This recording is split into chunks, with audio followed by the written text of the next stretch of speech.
제가 어렸을 때 있었던 일입니다. 저희 친가 쪽이 신앙이 없으세요. 그래서 명절 때마다 모여서 제사를 드립니다. 그럼 제사를 드릴 때 저와 형은 주방 쪽에 있는 작은 방이 하나 있었는데 제사가 끝날 때까지 그 방에 숨어 있다가 나왔어요. 그런데 한 번은 제사가 끝났는데 갑자기 할아버지께서 손주들을 한 방에 다 집합시킨 거예요. 영문도 모르고 집합당했으니 형과 저는 무슨 생각했겠습니까? 아, 걸렸다. 숨었던 거 걸렸다라고 생각이 들었죠. 그런데 손자 손녀들이 다 모였는데 우리 그때 제 기억으로는 20명이 좀 넘었던 것 같아요. 저희 아버지 쪽 식구들이 굉장히 많거든요. 형제들이 많거든요. 한 20명이 넘는 아이들이 그러니까 말하자면 손주들이 모여 있는데 할아버지가 그 방에 한 낡은 책 한 권을 가지고 들어오셨습니다. 그리고 그 책을 펼치고 읽기 시작했어요. 이 책의 정체가 무엇일까요? 족보였습니다. 우리 집의 족보. 할아버지는 이 족보를 한 장 한 장 설명해 주시려고 우리를 모으신 거예요. 말하자면 그 방이 교실이 된 거고 우리 할아버지는 우리 가정사의 선생님이 되신 거죠. 그러면 이 수업이 어땠을까요? 흥미진진했을까요? 아닙니다. 다들 수업 태도가 엉망이었어요. 저도 지루해서 제가 몸 안에 있는지 몸 밖에 있는지 잘 모르겠더라고요. 왜냐하면 족보가 그렇지 않습니까? 사실 저는 그때 같이 앉았던 우리 친척들, 사촌들의 이름도 다 모르는데 뭐 몇백 년 전에 계셨던 분들의 이름이 계속 연속으로 나오는 족보를 듣는데 그게 귀에 들어오겠습니까? 그런데 할아버지는 끝까지 그 책을 설명하시고 마지막에 충격적인 말을 하고 마무리하셨습니다.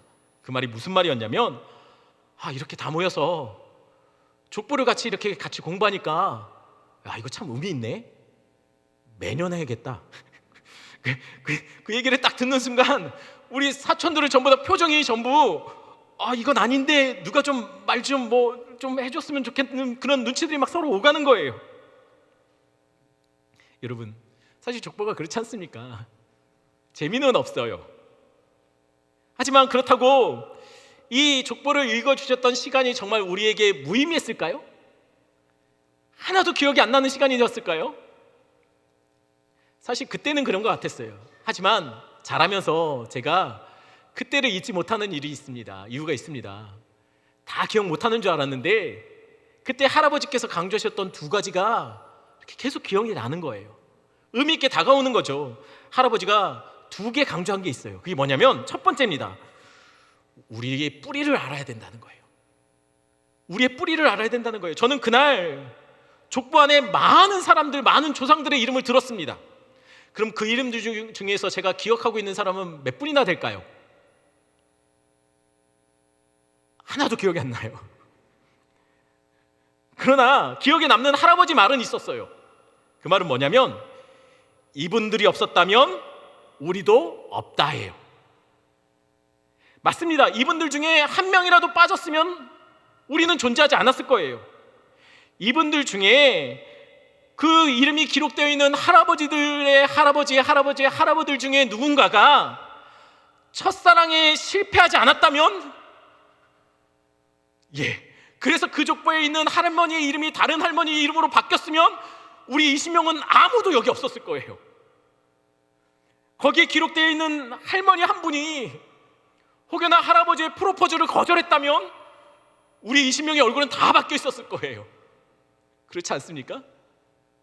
어떻게 하나님께서 기가 막히게 두 분을 만나게 하시고 거절할 수 있음에도 불구하고 세상에 수많은 남자들이 있고 수많은 여자들이 있음에도 불구하고 그렇게 만나게 해서 결국은 우리 20명이 이렇게 한자리에 모이게 하신 거, 여러분, 이거는 일어날 수 없는 일이 일어난 거예요. 이건 놀라운 기적이죠. 전혀 놀라지 않는데 저는 놀랍습니다. 확률적으로는 일어날 수 없는 일이 지금 한 공간에 20명이 각자의 말도 안 되는 일들이 일어난 이것이, 여러분, 그곳에 모여있는 만남이 우연이 아닙니다. 어디서 많이 들어본 것 같죠? 만남이 우연이 아니에요. 우리의 만남이 우연이 아니에요. 두 번째로 할아버지께서 강조하신 것은 우리 가문이 무시 못할 가문이라는 거예요. 우리 가문이 좀 다른 가문이라는 거예요. 믿으실지 모르겠지만 우리 가문이 괜찮은 가문이라고 그렇게 계속 강조하셨어요. 말씀하시면서 이 어르신이 옛날에 어떤 관직에 오르셨고 어떤 일을 하셨고, 그래서 결국은 요약하면 그 말입니다. 대대로 우리 집은 양반 가문이라는 거예요. 그래서 할아버지가 막 그런 얘기를 하시는데 막 제가 막 자랑스럽고 막 뿌듯하고 막 그랬거든요. 그런데 살다 보니까 그게 딱 그렇게 그렇게 생각 안 해도 될 것 같더라고요. 왜냐하면 지금은 양반 그거 따지지 않지 않습니까? 옛날에는 두 종류의 사람으로 나눴죠. 양반과 제가 이거 무슨 표현을 써야 되나, 주로 우리가 팍 와닿는 건 뭐지 않습니까? 근데 그건 너무 경박스러울 것 같고, 그래서 양반과 천민으로 얘기하겠습니다. 양반과 천민으로 나눠지지 않습니까? 그런데 우리가 양반이라는 게 막 뿌듯하고 자랑스러웠는데 살다 보니 그게 아닌 것 같아요. 왜냐하면 지금은 양반과 천민을 별로 안 나누니까 이게 부끄러운 것이 아니니까 한번 손들어 보십시오. 여러분 여기 앉아 계신 분들 중에 나는 양반 가문이 아니다 한번 손들어 보세요. 왜 없습니까? 다 양반인가요? 우리 집은 백정 가문이었다. 여러분, 제가 알기로는 맞습니다. 이게 맞습니다. 제가 알고 있기로는 모두가 양반 아니면 왕족일 거예요. 저는 우리 집사람한테 늘 말해요. 당신이 조선시대 때 나랑 만났으면 당신은 우리 집에서 그 부엌에서 군불 떼고 우리 빨래 들고 나가서 막 얼음 깨고 거기서 빨래하고 있었을 거라고. 그러면 저희 집사람이 저한테 그렇게 말해요. 당신은 조선시대 만났으면 우리 집 마당 쓸고 있을 거라고. 여러분, 다 왕족이고 다 양반 가문이에요. 제 주변에는요, 천민 집안이라고 한 사람들이 아무도 없어요. 전 만나본 적이 없어요. 아니 어쩌면 주변에 전부 다 양반이고 천민은 왜 없죠? 그래서 이상해요. 도대체 이게 우연인지, 아니 그러면 도대체 그 양반들의 넓은 마당은 누가 다 쓸었습니까? 다 양반이고 왕족이면. 그리고 다 양반들밖에 없으면 도대체 양반들의 그 많고 많은 빨래는 누가 다 했고, 장터에 나온 소들은 누가 다 잡았고, 죄수들의 목은 다 누가 다 쳤습니까? 여러분, 설마 없었겠습니까? 여기에 있었겠죠. 그런데 전부 다 어떻게 하다 보니 족보를 샀든지 어찌됐든 전부 다 양반이 된 거 아닙니까? 사실 이게 중요한 게 아니니까. 아니죠. 지금은 아닙니다. 하지만 이것을 얘기하는 이유가 있어요. 왜냐면 우리가 성경을 볼 때마다 족보가 계속 나오지 않습니까? 성경에도 족보가 나와요. 특히 창세기가 그래요. 그럼 모세는 왜 그렇게 족보를 자꾸만 언급하는 것일까요? 족보가 재미있는 건 아니지 않습니까? 사람들이 듣고 싶은 것도 아니에요. 그런데 이상하게 모세는 족보를 너무 자주 얘기하고 있습니다. 왜 그럴까요? 다른 이유가 아니에요. 저희 할아버지가 손주들을 모아놓고 족보 얘기하는 그 이유와 똑같은 이유예요. 어떤 이유요? 첫 번째, 지금 모세는 이스라엘에게 너희 뿌리를 알라는 거예요. 두 번째는 우리 민족은 다른 민족이라는 거예요. 세상 사람들과 다르다는 거예요. 모세는 지금 광야 이스라엘 백성들에게 족보를 기록하며 알려주고 있는 이유는 우리의 뿌리를 알아야 되고 우리는 다른 민족과는 구별된 민족이라는 것을 알려주기 위해서 그렇게 족보를 기록하고 있다는 것이에요. 그러면 첫 번째로 그들이 알아야 될 뿌리는 누굴까요? 이스라엘의 뿌리는 어디입니까? 야곱이겠죠. 야곱의 이름이 이스라엘 아닙니까? 그래서 이스라엘 민족 아닙니까? 야곱이죠. 좀 더 올라가면 아브람입니다. 좀 더 올라가 볼까요? 누구죠? 셈이 나와요. 셈의 후손들이라는 거예요. 더 올라가면 아벨이 죽고 나서 대신 세워진 셋의 후손들, 그게 뿌리예요. 그게 이스라엘의 뿌리라는 거예요. 하나님이 선택하시고 인정하신 뿌리, 언약의 족보가 바로 그들이라는 거예요. 두 번째로, 그러면 그들이 다른 민족과 구별되는 특별한 게 무엇이 있을까요? 한국 문화에는 양반과 천민이 있다고 말했습니다. 성경에도 두 종류의 신분의 차이가 있어요. 두 종류의 족보가 나온다는 거예요. 첫 번째 족보가 뭐죠? 우리가 계속 창세기를 하면서 계속 얘기가 나온 거예요. 뭐죠? 뱀의 후손들이 이루어가는 족보입니다. 하나님 떠난 민족들, 소위 말하는 가인으로 대표되는 그 계보가 있어요. 또 다른 족보는 여인의 후손이 태어날 족보, 누굽니까? 언약 백성들, 언약의 후손들의 족보입니다. 이 두 족보가 존재해요. 이스라엘은 어디라고요? 그들을 통해서 여인의 후손을 보내줄 언약 백성들이 하는 거예요. 그러니 다르다는 겁니다.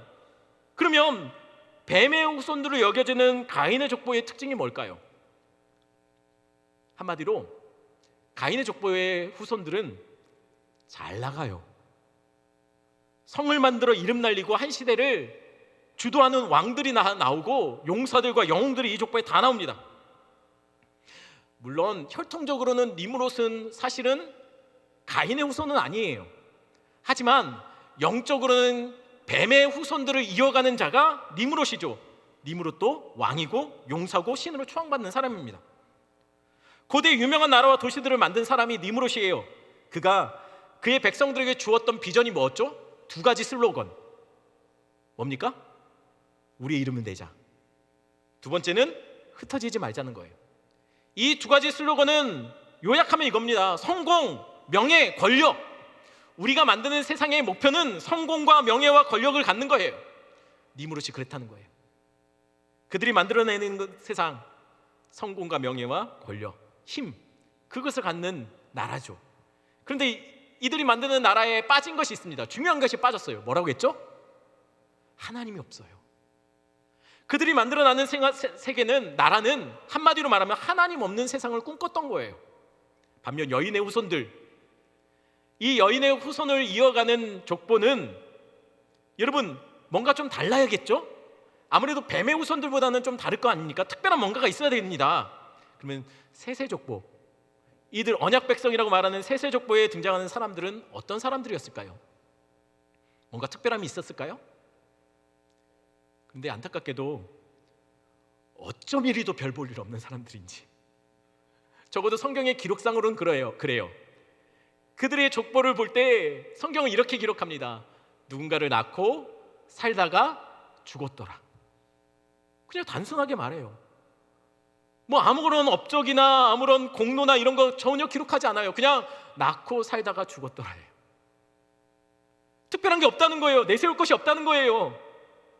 여러분, 그렇다면 여러분이 보시기에 이스라엘의 족보도 양반의 족보와 천민의 족보로 나눈다고 하면 가인이 양반입니까? 천민입니까? 아니면 셋의 가문이 양반입니까? 천민입니까? 어떻습니까? 양반이고 왕족은 어디죠? 셋의 가문들이죠. 가인의 족속들이죠. 안 그런가요? 가인의 후손들의 왕이 다 나와요. 영웅들이 다 나와요. 셋의 가문에서는 다들 그냥 살다가 낳다가 죽었대요. 아니 그러면 이상하지 않습니까? 이거 왜 기록했을까요? 여러분, 천민인데 족보를 가진 그런 사람은 없어요. 남기고 싶지 않죠. 감추고 싶죠. 알리고 싶지 않잖아요. 그런데 별 볼 일 없는, 특별할 거 없는 이들은 왜 모세는 족보를 기록해서 봐라, 우리 민족, 우리 다르다. 뭐가 다르다고요? 없어요. 오히려 족보를 빼면 좋을 것 같아요. 이런 족보는 사실은 알리고 싶지 않은 족보예요. 내세울 것이 아무것도 없습니다. 한 가지는 있죠. 한 가지는 그들이 갖고 있는 특별한 것은 한 가지 있습니다. 그게 뭡니까?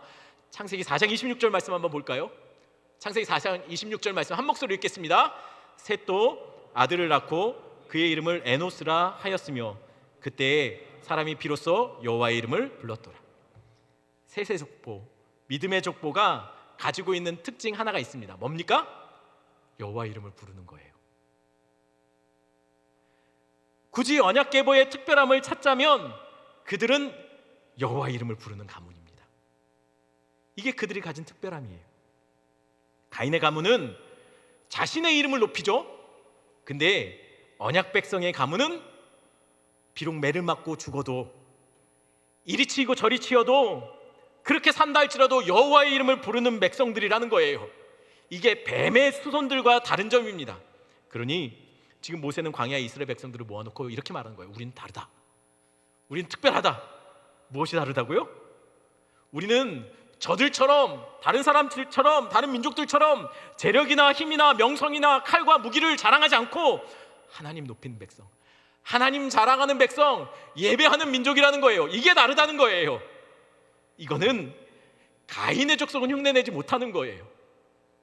아무리 해도 가인의 족속은 따라가지 못하는 것, 이 예배함, 하나님 이름 드러내는 것, 이것이 우리의 특별함이라는 것을 이 족보를 통해서 지금 모세는 계속 얘기하는 거예요. 그러면 정말 그랬을까요? 정말 이스라엘 민족은 달랐을까요? 셋과 달랐을까요? 셋은 가인과 달랐을까요? 정말 이스라엘 조상은 가인의 후손들이 걸었던 길과 달랐을까요? 정말 언약 백성들은 예배하며, 이때 이스라엘의 조상들은 예배하고 하나님 찾으며 하나님만 높이며 살았을까요? 정말 가인과 셋의 족보는 구별됐냐는 거예요. 재미난 게 하나 있습니다. 홍수 사건으로 가인의 족속들은 전부 멸족되었습니다. 홍수 사건으로 살아남은 자는 노아 가족밖에 없어요.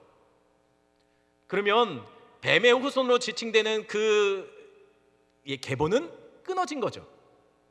그런데 어떤 일이 벌어지죠? 아마 오늘 설교가 조금 어려우신 분들은 창세기 계속 제가 이어서 하고 있기 때문에 그걸 놓치신 분들은 조금 이해하기가 좀 힘드실 거예요. 그러니까 이해가 안 되시면 앞에 있는 설교들을 좀 찾아서 들으시면 좋을 것 같아요. 여러분, 뱀의 후손이 끊어진 줄 알았어요. 근데 노아가 함을 보고 뱀의 모습을 봅니다. 그리고 뱀의 후손들이 함을 통해서 이어져 가고 있는 것을 깨달아요. 그리고 소름 끼치는 거죠. 즐긴 거죠. 이 함을 통해서 마치 가인의 후손이 끝자락에 누가 나옵니까? 라멕, 용사, 그리고 네피림, 왕과 같은 용사들이 나오죠. 가인의 후손의 끝자락에서는 용사가 나와요. 왕이 나와요. 마찬가지예요. 함의 족속에 오늘 성경을 보면 이어가다가 끝자락에 누가 나옵니까? 니무롯이라는 용사가 나와요. 똑같은 패턴이에요. 그가 만들었던 건 뭡니까? 그는 스스로 하나님으로 지칭하며 하나님 없는 세상 적그리스도와 같은 삶을 살아요. 뱀의 계보가 끊어진 줄 알았는데 함을 통해서 계속 이어져 가더라는 거예요. 자, 그러면 다른 아들들 셈과 야벳이 있지 않습니까? 함을 뺀 셈과 야벳은 그동안 뭐 하고 있었을까요? 니므롯을 통해서 함의 가족들이 이렇게 하나님 없는 세상을 만들고 있을 때 도대체 셈과 야벳은 뭐 했을까요? 특히 여인의 후손을, 언약을 이어가고 있는 셈의 후손들은 뭐 하고 있었을까요? 니므롯이 바벨탑 짓고 있는 동안 그들은 어딘가에 정착해서 예배하며 하나님을 높이고 좀 특별한 삶, 그런 삶 살고 있었을까요? 한번 지도를 한번 볼까요? 지난번에 봤던 지도인데 창세기 10장을 보면 노아의 아들들인 셈, 함, 야벳이 각각에 흩어져서 정착한 땅이 어딘지 족보를 말하면서 이렇게 정리하는 그림이 나옵니다. 무슨 얘기냐면 함은 아프리카 쪽, 그 다음 셈은 우리가 지난주에 얘기했던 두 강 사이인 시날 평지 쪽에 정착을 하고, 그 다음 야벳은 위쪽 북쪽에 그 유럽 지역 쪽을 주로 차지하게 됩니다. 자, 이거 기억하셨죠? 이 지도 기억하셔야 됩니다.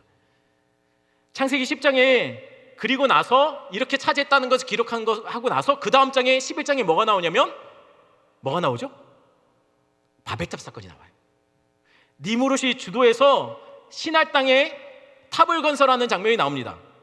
그런데 니무롯은 누구라고요? 함의 족속이라고 했죠. 함의 후손인 니무롯이 지금 시날 땅에 정착해서 탑을 건설해요. 이상하지 않습니까? 함은 어디에 있어야 되죠? 아프리카에 정착하는 게 맞아요. 그런데 셈이 정착한 시날 광야 쪽에 이상하게 함의 후손인 니무롯이 거기에 정착해서 도시를 만들고 있다는 거예요. 그럼 뭐가 잘못됐을까요?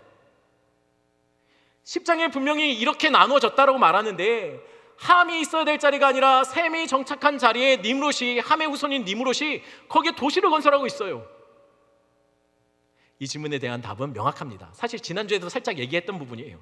뭐냐면 우리가 시간상으로 볼 때 10장에 셈, 함, 야벳이 후손들이 흩어져서 정착하고, 그 다음 11장에 보면 니므롯이 탑을 건설하는 거라고 이렇게 시간상으로 그렇게 생각할 수 있지만, 사실 시간상으로 배열한다면 11장이 먼저예요. 바벨탑을 먼저 쌓고, 쌓다가 하나님이 그들을 바벨탑을 무너뜨리고 언어를 혼란시키게 하니 흩어져서 차지한 땅이 10장에 나오는 족보대로 각각 흩어져서 그렇게 정착했다는 거예요. 그러니까 시간에 11장이 먼저고 10장이 나중이라는 얘기죠. 순서는 그렇게 기록했어도. 그 증거가 바로 창세기 10장 25절에 나옵니다. 한번 읽어볼까요? 한 목소리 읽겠습니다.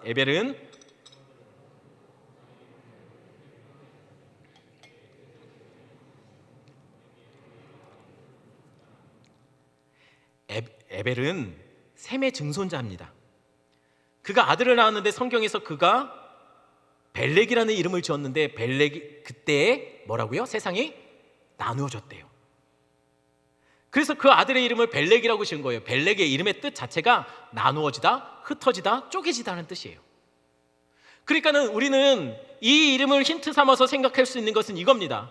벨렉이 태어나기 전까지는 셈, 함, 야벳의 모든 후손들이 시날 땅에 정착해서 모여서 탑을 건설했는데, 방금 전에도 말했듯이 하나님이 그걸 보시기에 너무 악하다 싶어서 바벨탑을 무너뜨리며 언어를 혼란시키게 하자 그때 흩어진 거죠. 흩어진 그 모습을 보고 바로 그의 아들의 이름을 짓고 벨렉이라고 지은 거예요. 세상이 나누어졌다는 얘기죠. 그러니까 벨렉이 태어나는 그때 세상이 쪼개진 겁니다. 나눠진 겁니다. 흩어진 것이에요. 그래서 창세기 10장에 보면 셈, 함, 야벳이 함께 족보가 나오고 바로 니므롯이 이어지는 것이죠. 이 말은 무엇을 의미하는 것일까요?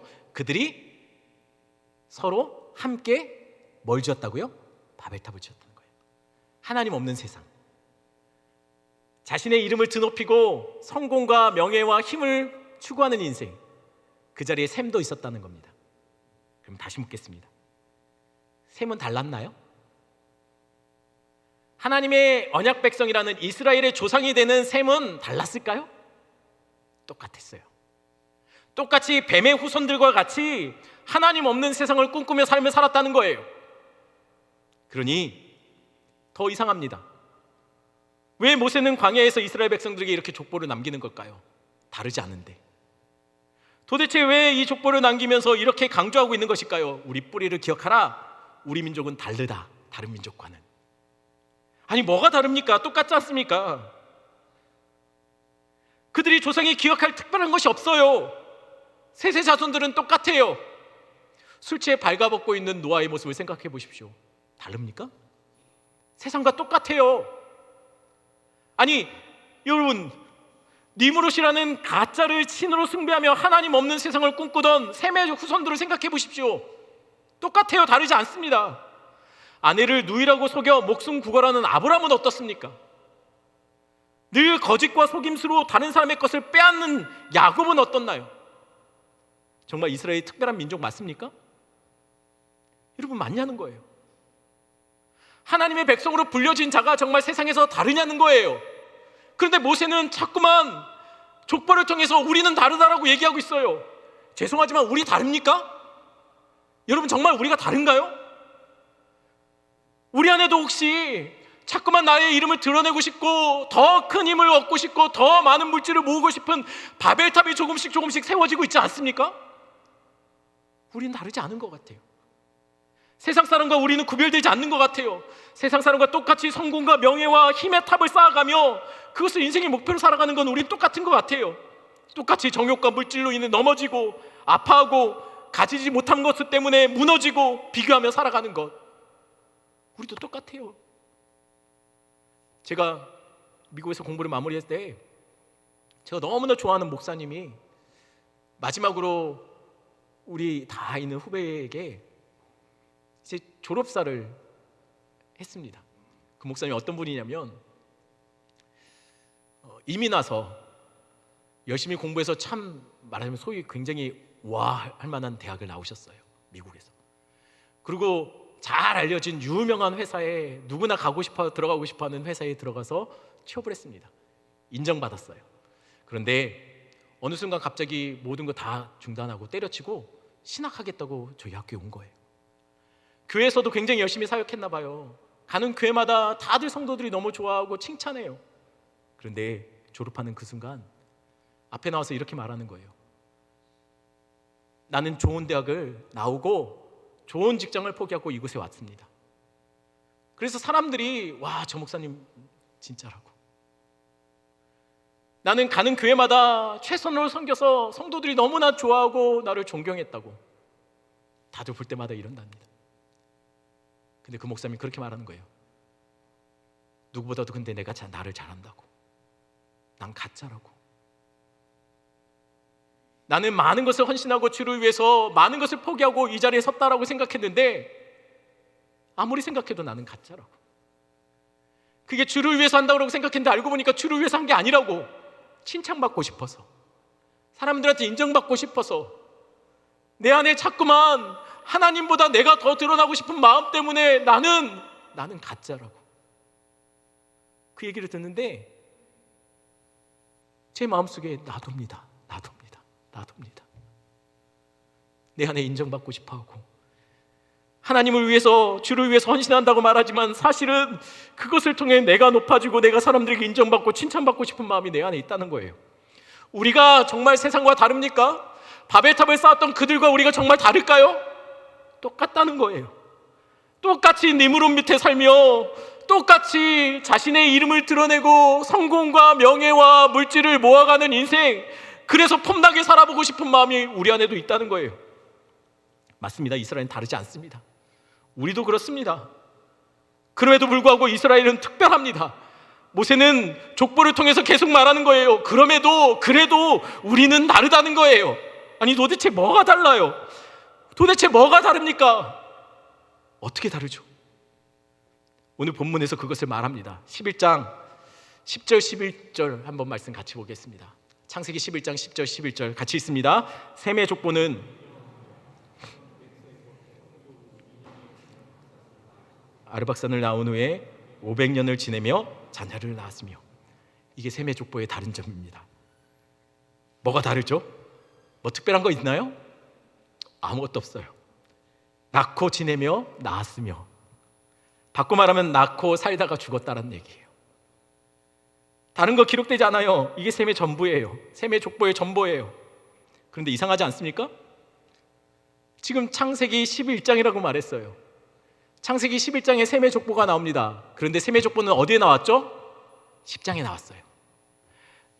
바벨탑 사건 전에 10장에 이미 셈의 족보가 나왔습니다. 근데 바벨탑을 쌓고 나서 셈의 족보가 또 나와요.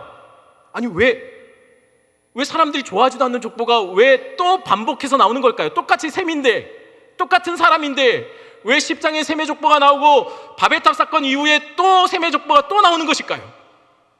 그 이유는 하나님이 지금 그것을 통해서 우리에게 말씀하시는 게 있어요. 차이점이 있다는 거예요. 어떤 차이일까요? 창세기 10장에 나온 셈의 족보를 한번 도표로 보겠습니다. 뭐 낳고에 대해서 정리하면 이 그림이에요. 그림에 이름이 잘 안 보이죠?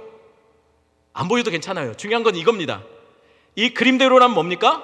한 사람이 아들을 낳았는데 많이 낳아요. 아들 이름이 다 기록되어 있습니다. 그리고 이 창세기 10장의 셈의 족보는 창세기 10장에 나온 함과 야벳의 족보와 비슷한 형태로 기록되어 있어요. 아들이 대부분 다 기록되어 있습니다. 그런데 한 가지 주목할 게 있습니다. 거의 끝에 제가 빨간색으로 표시한 부분 있죠? 그게 누구냐면 벨렉이에요. 벨렉 생각나죠? 방금 전에 얘기했습니다. 벨렉이 이때 바벨탑 사건으로 다 나눠졌을 때의 얘기예요. 근데 벨렉의 아들이 없네요? 대가 끊겼나요? 근데 형제 욕단은 어떻죠? 욕단은 몇 명의 아들을 낳았습니까? 세실 필요 없습니다. 많습니다. 많이 낳았어요. 예, 엄청나게 많이 낳았습니다. 근데 벨렉은 대가 끊어진 듯 자녀가 기록되어 있지 않아요. 이상하지 않습니까? 진짜 벨렉이 자식을 못 낳았을까요? 아니요, 자식 낳았습니다. 그럼 왜 벨렉은 대가 끊어진 것처럼 기록하고 있는 것일까요? 창세기 11장 셈의 족보를 보면 그것이 나옵니다. 셈의 족보는 이 그림처럼 나와요. 다른 거 없습니다. 노아가 셈을 낳고, 셈이 아르박산을 낳고, 아르박산은 셀라를 낳고, 다른 아들들도 낳았다고 해요. 하지만 이름은 이렇게 해요. 한 사람만 나와요. 왜 한 사람만 나올까요? 전 모르겠습니다. 하나님이 한 사람만 기록하게 하세요. 이 말은 곧 뭐냐면 아들이 많았지만 하나님은 한 사람을 지목하세요. 다른 아들 중에 한 사람만 구별시켜놔요. 왜죠? 이를 통해서 지금 하나님은 뭔가를 계속 끝까지 뭔가 달려가고 있는 거예요. 하나님이 원하시는 어떤 목표점을 향해서 계속 가고 있는 거죠. 한 사람씩 한 사람씩 연결시키고 있다는 거예요. 근데 막판에 누가 나옵니까? 벨렉이 나와요. 10장의 셈의 족보에서는 잘려졌던 벨렉이 이상하게도 11장의 셈의 족보에는 벨렉이 나오고, 벨렉이 누구를 낳았다고 나오냐면 누를 낳았다고 해요. 계속 루로부터 시작해서 데라까지 나오고 아브람까지 이어져요. 이상하죠? 10장의 셈의 족보에서는 벨렉이 대가 끊긴 것처럼 욕단의 아들들만 엄청 나왔는데, 이상하게 11장의 셈의 족보는 욕단이 나오질 않아요. 벨렉이 나와요. 벨렉의 이름이 뭐라고 했습니까? 나누어지다, 갈라지다예요. 10장의 셈, 함, 야벳의 자손들은 전부 다 함께 연합해서 뭘 만들었죠? 니무롯의 가짜왕 니무롯을 섬기며 하나님 없는 세상을 만들어요. 다 똑같다는 얘기예요. 그런데 벨렉 때의 세상이 갈라집니다. 이 말은 땅이 갈라지고 사람들이 나눠졌다는 얘기가 아니에요. 그것만 의미하지 않습니다. 그럼 또 뭐가 갈라졌을까요? 끊어진 줄 알았던 마치 모두가 뱀의 후손들, 뱀의 계보를 이어가는 것처럼 보이던 거기서 하나님이 벨렉을 통해서 뜯어낸 거예요. 마치 세상에 똑같이 범죄하던 그 속에서 우리를 끊어내서 하나님의 백성, 내가 너 쓸 거야, 너를 통해서 내가 일할 거야, 불러내신 것처럼 벨렉을 거기서 찢어낸 거예요. 갈라낸 거예요. 단지 땅으로 흩어졌다는 얘기가 아닙니다. 욕단과 벨렉이 나눠지듯 여기서 믿음의 계보와 뱀의 계보가 나눠지고 있다는 것이죠. 그래서 10장에 이 뱀의 후손들이 만들어낸 끝자락에서 누가 나옵니까? 니무롯이라는 가짜 왕이 나오죠. 그런데 11장의 셈의 족보는 니무롯의 통치에서 찢겨나가고 갈라져 나온, 빠져나온 자들, 구별된 자, 그것의 계보를 말하기 위해서 이렇게 한 거예요. 그리고 창세기 11장에 보니까 셈의 족보를 어떻게 기록한다고요? 낳고 살다가 죽었더라요. 낳고 살다가 낳았더라. 아주 단순하게 표현하고 있어요. 근데 이 단순하게 표현한 족보가 어디서 많이 본 족보 같지 않습니까? 창세기 5장에 보면 셋의 족보가 소개되고 있는데, 셋의 족보가 낳고 살다가 죽었더라요. 가인의 족보는 화려해요. 그들이 뭘 했고 이것이 다 채워져요. 근데 여러분, 셋의 족보는 낳고 살다 죽었더라요. 셋의 족보는 셋에서 시작해서 누구에서 끝납니까? 노아에서 끝나요. 근데 노아에서 이 믿음의 계보가 아주 단순하게 노아에까지 갔는데, 이상하게 노아의 후손들이 어떻게 됐죠? 10장에 나오는 거죠. 엉망이에요. 형편없는 자들이 됐어요. 믿음에서 벗어나고 언약에서 끊겨진 것 같아요. 소망이 없는 백성이 돼버린 것 같아요. 노아 때에 하나님의 언약의 축복이 더 이상 계승되지 않은 것처럼 보였습니다. 그래서 10장이 그것을 말하는 거예요. 그런데 11장에 갑자기 노아의 끊어진 그 족보가 그 아들 셈의 족보로부터 시작해서 어디까지 이어집니까? 아브람까지 이어져 가요. 지금 하나님이 세상은 놔뒀더니 하나님 없는 세상을 꿈꾸지만, 하나님의 열심으로 그 악한 세상에서 벨렉을 끊어내시고 하나님이 아브람까지 이어가시고, 아브람에서 결국은 족보는 마태복음을 보니까 누구까지 연결됩니까? 10장의 족보는 니무롯이라는 가짜 왕을 만들어내요. 하지만 11장의 셈의 족보에 벨렉을 통해서 이어지는 족보는 누구까지 가죠? 예수 그리스도, 진짜 왕까지 이어져 가더라는 거예요. 그래서 모세는 이 족보를 기록하며 말하고 있는 거예요. 우리 뿌리를 알아야 된다는 거예요. 그들의 뿌리가 누굽니까? 별 볼 일 없는 자들이에요. 형편없는 자들이에요. 내세울 거 없는 자들이에요. 우리는 하지만 다르다고 말해요. 왜죠?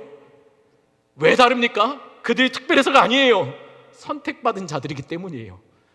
아들 중에 한 명 이어가듯이 하나님이 그 이어가신 한 명 한 명을 통해서 우리까지 왔다는 거예요. 자격이 되어서가 아닙니다. 그들의 뿌리를 보면 그들은 도무지 언약 백성이라고, 하나님의 백성이고 하나님께 복을 받은 백성이라고 불려줄 그런 존재들이 아니에요. 자격이 안 돼요. 평범하다 못해요. 형편없어요. 우리가 그렇다는 거예요. 어떻게 우리가 언약 백성이고 성도입니까? 세상에 나가보십시오. 성도인지 성도가 아닌지 구분이 안 될 게 우리 아닙니까? 똑같이 근심하고 똑같이 걱정하고 똑같이 세상 방법 동원하고 똑같이 눈에 보이는 거 일치 않기 위해 몸부림치며 우리 안에도 자꾸만 높아지는 바벨탑이 없냐는 거예요. 우리 똑같아요. 다르지 않아요. 이스라엘 백성들이 그래요. 그렇게 이어진 대란은 어떻습니까? 우상 만드는 사람이에요. 아브라함은 어떻죠? 우상과 제약이 찌들어 있는 땅, 크고 깊숙한 곳에 살던 사람이에요. 근데 하나님 불러내세요. 그냥 이유는 모르겠어요. 그냥 하나님이 너라는 거예요. 너 나오라는 거예요. 그 땅에서 나오라는 거예요. 다윗은 어떻습니까? 바람 피우다 사람 죽여요. 모세는 어떻죠? 살인자예요. 바울은 교회를 무너뜨리던 죄인 중에 괴수였습니다. 다들 이 모양이에요. 다들 자격이 안 돼요. 특별하지 않아요. 그럼에도 모세는 족보를 들면서 이렇게 얘기하고 있는 거예요. 우리 다르다라는 거예요. 우리는 다르다는 거예요. 우리는 특별하다는 거예요. 왜죠? 이유는 알 수 없지만 하나님이 부르셨기 때문에.